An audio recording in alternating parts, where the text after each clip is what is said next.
Yo, mga ka-Ilocano, yan, welcome sa aking YouTube channel. Tayo ay maglilinis ng tilapia. Maggagawa tayo na or magpa-process tayo ng daing na tilapia.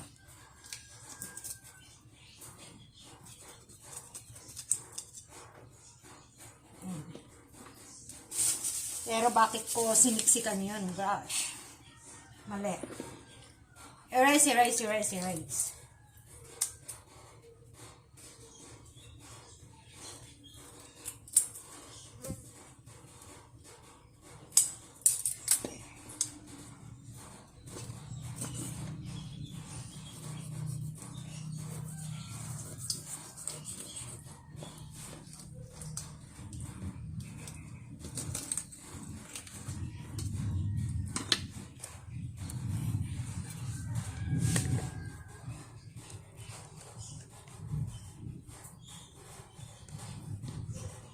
Ayan, biyakin lang natin sa gitna.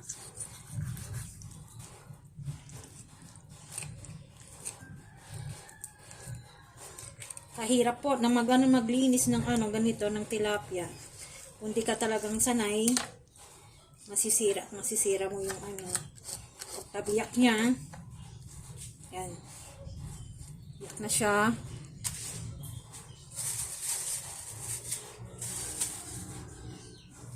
Lilinisin lang muna natin ngayon, pero bukas ay natin, ibibilad natin sa init pagka malakas yung init bukas. Ng maghapon.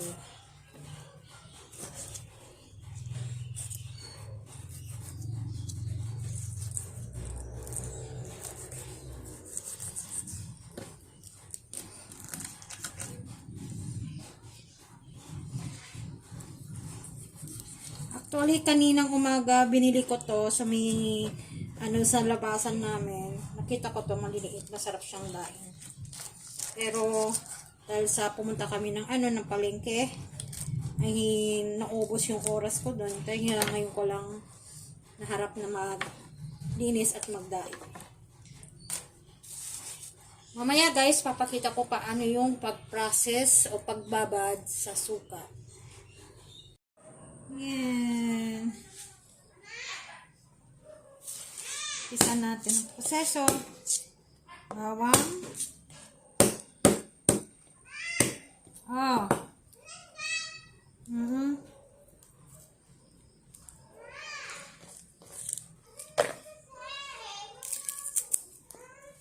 Love you tao. Ang gugulo nyo talaga, grabe. Yan, ito yung process. Bawang.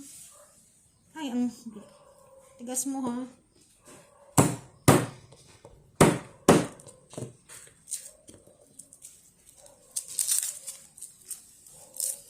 Mas maraming bawang, mas mabango, mas masarap. Timplahin muna natin yung bawang. Yung niya. Ang timpla niya. Pabango. Kumbaga pabango. Kung may garapong ka, yun ang pabango mo.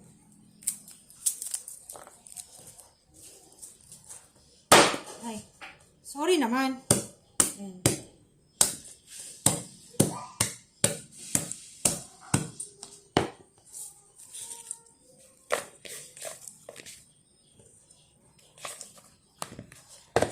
Bawang.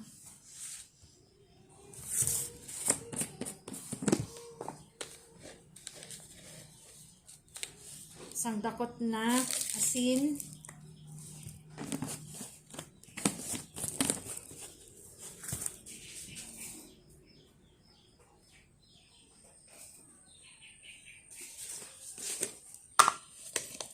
Isang dakot na paminta. Dahil 1 kilo yung tilapia na igadain natin. And of course, suka para maluto yung isda.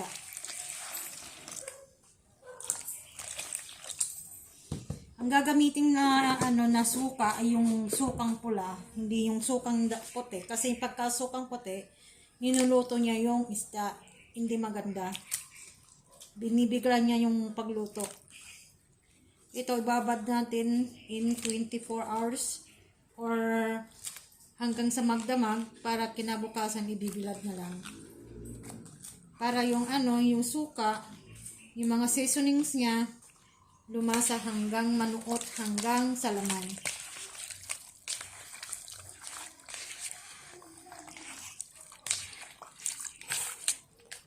Yan.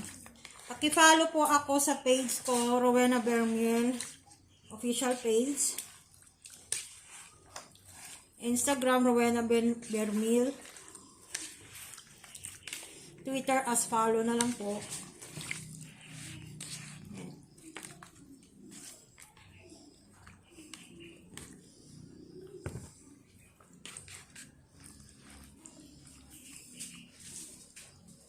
Ito po yung tamang pag-process. Tagal-tagal na rin po ako hindi nagdadaing. Sipag-sipag lang.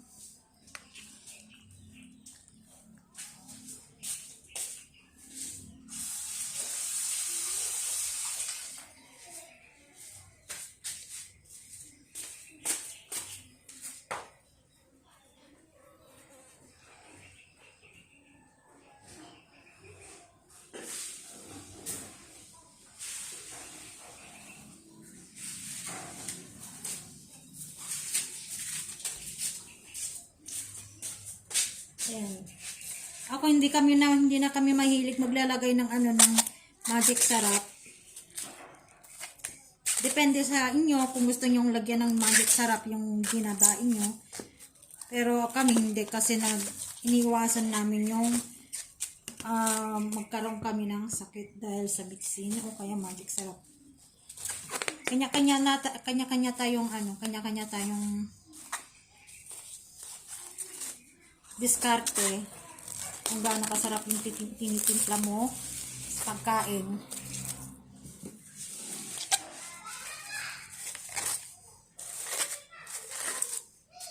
Yan, linagyan ko ng clean wrap para yung yung amoy niya, kasi ilalagay ko sa ref sa magdamag para yung amoy niya na amoy suka hindi papasok sa aming ref.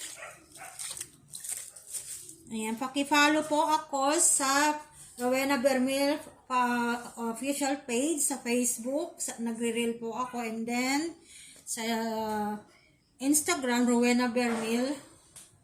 Ayan, paki-follow po ako. Salamat sa panonood.